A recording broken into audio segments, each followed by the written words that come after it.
Hello everyone, it's Natasha Red here and welcome back to another episode of the Regal Royals. So today we are having a special little episode because we are going to have a more in-depth look at the newest addition to our Regal Royal series, which is the Royal Komorebi Dynasty. So I'm so excited for this. If you guys are too, please give this video a thumbs up, hit the subscribe, hit the bell, and leave me a comment below. And also, if I have not done so in last week's episode, I should have a Google Doc in the description of this video to let you guys know the characters, and hopefully I did it for all the kingdoms. If I have not yet, I will do it soon, but you can click that because I know that now I'm adding a whole bunch more characters with this new world, and some people are a little bit confused with the characters that I already have. I do eventually plan on expanding to the other worlds such as like Sulani and whatnot, but we are adding the Komorebi Dynasty. So I just wanted to do this world map view because this is like the introduction to this kingdom. So this little area here is the noble / royal area of Komorebi. Now this is the main palace. Even though it's smaller than this one, I'm struggling trying to find the proper palaces that will make me feel the utmost grand and regal, but I cannot build for anything in the world. So I'm very thankful to the builders out there who made these.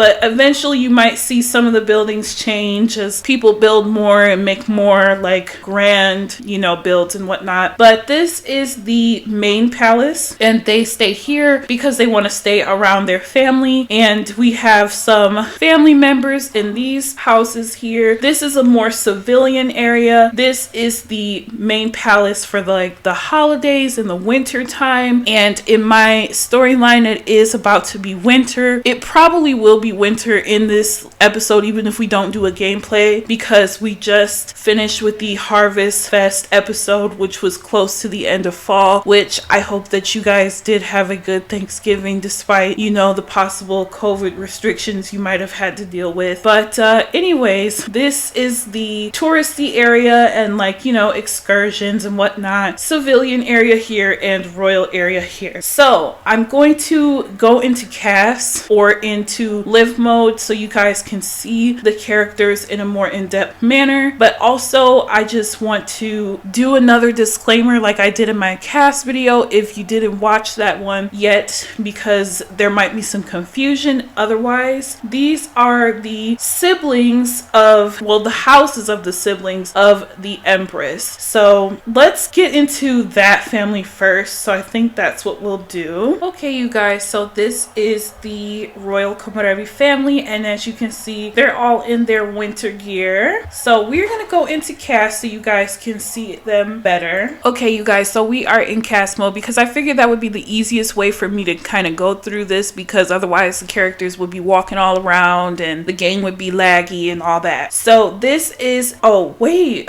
let me start off with the mother. She is like the OG of all of this. So this is the Dowager Empress Zhonghua Chao, and she is Chinese. And if you didn't watch my speed build, basically this is a multi-ethnic, multiracial family, and she is Chinese. She married the former emperor who is now deceased. With the emperor, she had two daughters, one being Empress Lina. I'll just quickly show you Zhonghua's clothing. Since she is Chinese, she pretty much, if I'm not mistaken, just wears either Chinese or more, I'd say Americanized formal wear. We don't really care about swimsuit and stuff, do we? I'll show the winter clothes because that is dealing with the pack, and eventually I will make a formal winter outfit as well since they are royals. So Dowager Empress Zhonghua, she did have one little issue with her husband. They were arranged to be married and he wasn't the most faithful, unfortunately. So he did have a child outside of their marriage, and we will meet him in a minute. His name is Lu Wei. He is an illegitimate royal. Well, really, he did not receive a royal title. He was just considered an illegitimate child. So he is technically the oldest. However, because he was born illegitimate, he will never have the title to the throne. Empress Lina became the empress once her father passed away, because the dowager, she married into the,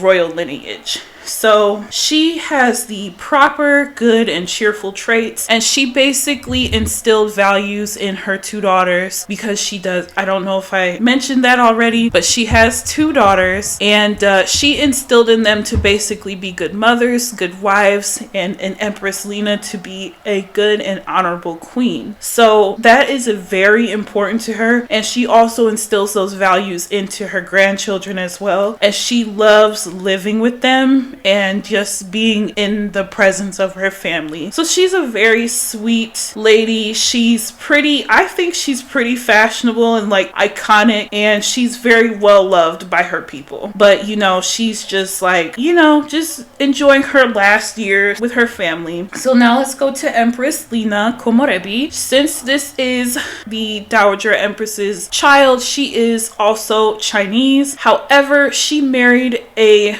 Japanese man, and because of that, she implements Japanese wear into her outfits as well. I think she might have a day. Oh no, that's not Japanese. But for her formal outfits, I made sure to give her both a Chinese inspired outfit as well as a Japanese inspired outfit, and I think that she looks absolutely stunning in both of them. She is an adult, and she is the second oldest out of her siblings. Her illegitimate stepbrother or half brother is a few months older than her, but again, because she was born, you know, she was not an illegitimate child, so she became the heir and the monarch. So she is the current reigning empress to this throne. She has the proper trait as well as cat lover and monarch, and she also really believes in the proper lifestyle because her mother heavily instilled that value into her. So she does the very best she can to be a very good parent and to be a good queen, good wife. Yeah, that's her biggest goal, is to be a super parent and really a super wife and a super queen. Let's see, I can go to her party outfits because we have some more. That's cute. And did I do another one? Okay, and then I'll show off the winter outfits because, you know, they're from the new pack. Now we will go to her husband, Emperor Akiro. So Emperor Akiro is biracial. He is Japanese and Korean, and I really hope that you guys will go to my prior video and, you know, hear my in-depth disclaimer I made about why I chose to make this family multi-ethnic. But he is Japanese and Korean, and he has the family-oriented, monarch, and sweet traits. Akiro married into the royal family, and he and the Empress Lina, they were arranged to be married. However, they do really love each other, and they really do a great job tending to their kingdom and tending to their kids. And he's just an all-around really good father. This is his day outfit. Let me see. Okay. And let's do his formal. And I actually have a little bit, I don't think I meant for that to be a look, but you know, I'm struggling with finding more cultural clothes for the men. So if you guys know of any resources, please let me know. So now on to Prince Fuko. Prince Fuko is a young adult, and he has the woohoo lover, arrogant, and mean traits. So Prince Fuko is a little bit arrogant, he's kind of mean, and he's kind of a little bit sexist too, because he has a uncle who is Empress Lina's brother, the illegitimate stepbrother or half brother, that he for some reason just has a really close bond with, and we will meet him in a little bit. But that uncle has had kind of a negative impact on him, so we will discover more about that in a little bit. But oh no, let's check out his day outfits. And then formal, then does he have a special party outfit? So he looks good, but he just, you know, he's not the very best person in the world.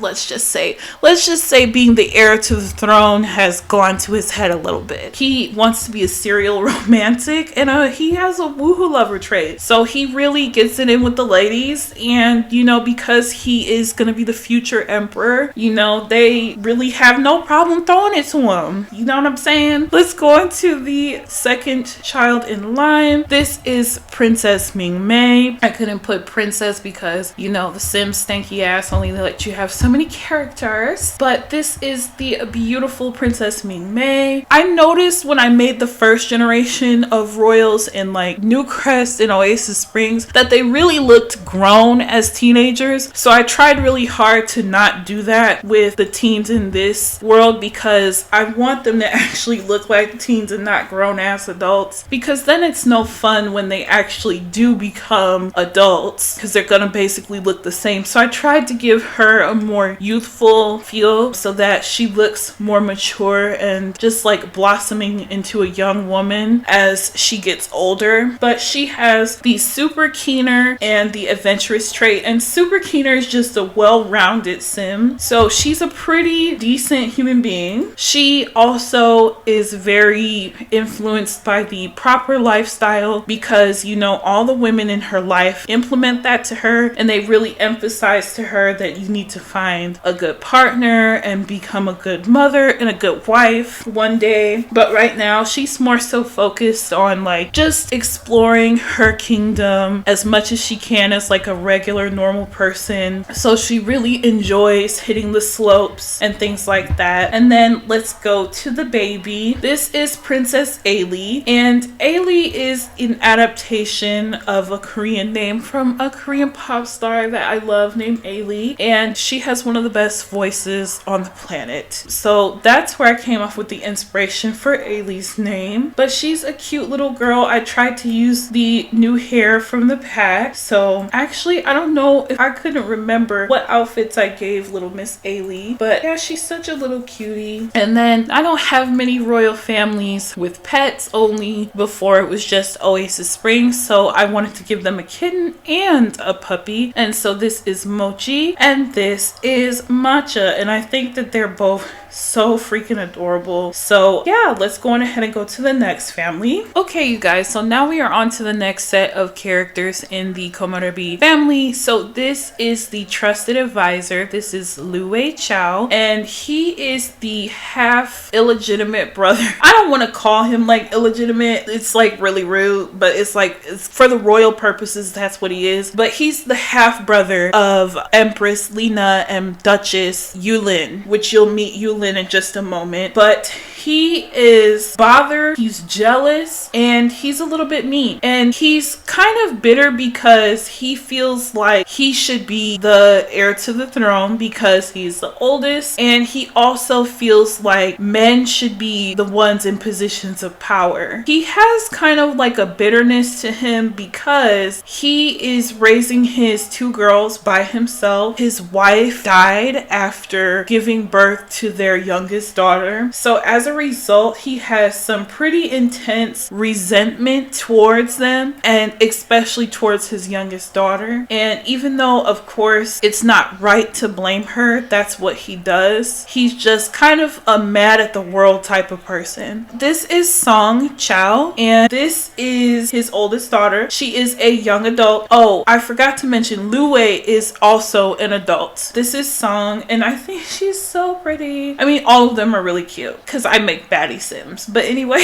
she is so beautiful. She's also named after Victoria Song from FX. That's my favorite K-pop group of all time. But anyways, she is insecure, she's adventurous, and she's an overachiever. And she kind of feels the immense pressure from her father. She's insecure about who she is as a woman because she has never had that love and affirmation from her father. And she feels the need to try her hardest to be the best that she can be, to try to seek her father's approval. And she loves to escape to the mountains and the slopes and whatnot, which is why she's very adventurous. But she does have a really good relationship with the rest of her family, the royal family. The Empress Lina is her aunt, and she treats her nieces with respect. She doesn't treat them like they're, illegitimates or anything like that. So they feel the love from them, but they don't really mess with their father like that. And then this is finally Dayu Chao, and she is gloomy and she's a party animal. Why?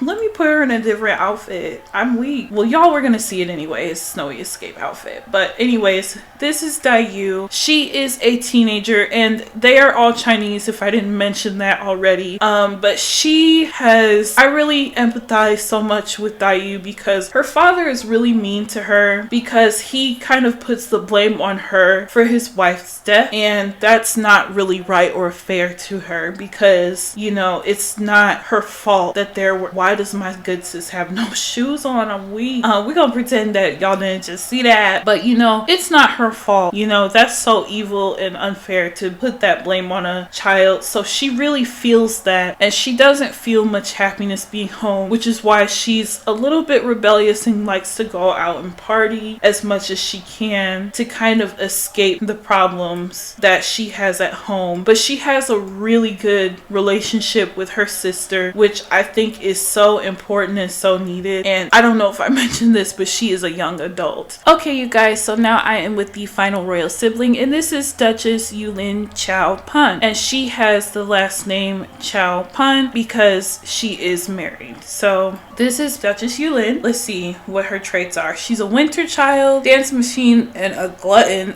I gave her the glutton trait because she was pregnant, and I see now that she is not, so she must have had her baby. So that'll be a fun thing to get to see, but I think she is super gorgeous. So again, this is the daughter of the Dowager Empress Shanghua Chao. She's also the younger sister to Empress Lina and the younger half sister to Lu Wei, and she is a young adult. So she's a couple years. Oh, she's still pregnant. Oh no, why is she not heavier than this? I thought she was in her 3rd trimester. But anyways, okay, so she's hasn't given birth yet, but I think she will at any moment, to be honest.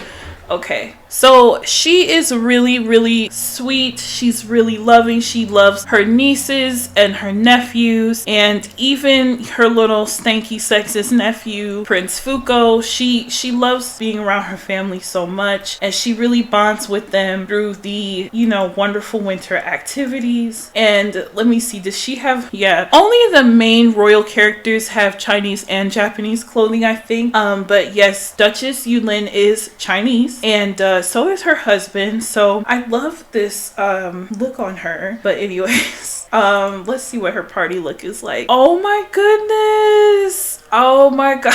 You know what, I was tired when I was making these characters, but I sure thought, Lord, does she have a winter look? Okay, she got a winter look. I'm weak. Does she have a summer look? Okay, she has a summer look. I'm shook. Okay, but anyways, y'all, she's a really good sister, and she has a really close bond with Empress Lina. She has a semi-decent relationship with her half brother, but you know, he is very bitter, and he has an issue with women being in power. Now really, Duchess Yulin could have been the trusted advisor, because who more do you trust than your sister? But Empress Lina made Lu Wei the advisor because she wanted him to feel more significant, basically, because she knows that he's been shortchanged his whole life. So that was her way of trying to make him happy, so that he wouldn't be like struggling and poor and not recognized or acknowledged in any way. But for him, obviously, that's not really enough. But this is Duke Boken Han, and he is calm. Oh no, here's calm. He's good, and he's neat. So he's a very chill ass dude. He doesn't let the royal family mess stress him out. He doesn't let Lu Wei stress him out. He's just like, I'm grateful to be here, period. I just want to be a good husband. He wants to be outdoors. He wants to be on those slopes. They just love their kingdom. So he's just chilling, vibing, and he's getting ready to be a dad. So he not letting nobody or nothing stress him out, period. So let's see his formal outfit. Okay, and then his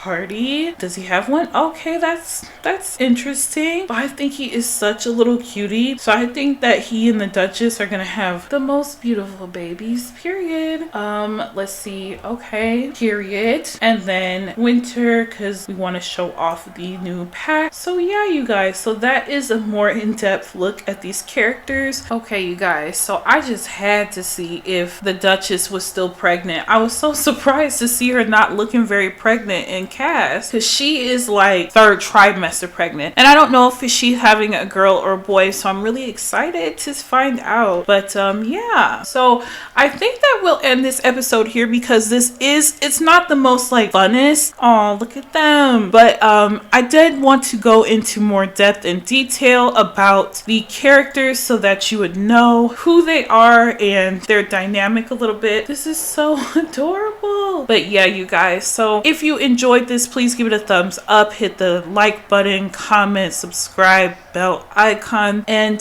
let me know some things that you would like to see this family do. They will be tied into the regular storyline very, very soon, and they will be meeting some of the other royals, because right now the other royals do not even know that they exist. This kingdom has been around for thousands of years, and they don't even know, the other royals don't even know about them yet. So yeah, guys, so make sure you stay tuned to see how their worlds were intertwined, and I thank you guys so much for watching, and I will see you next time. Bye.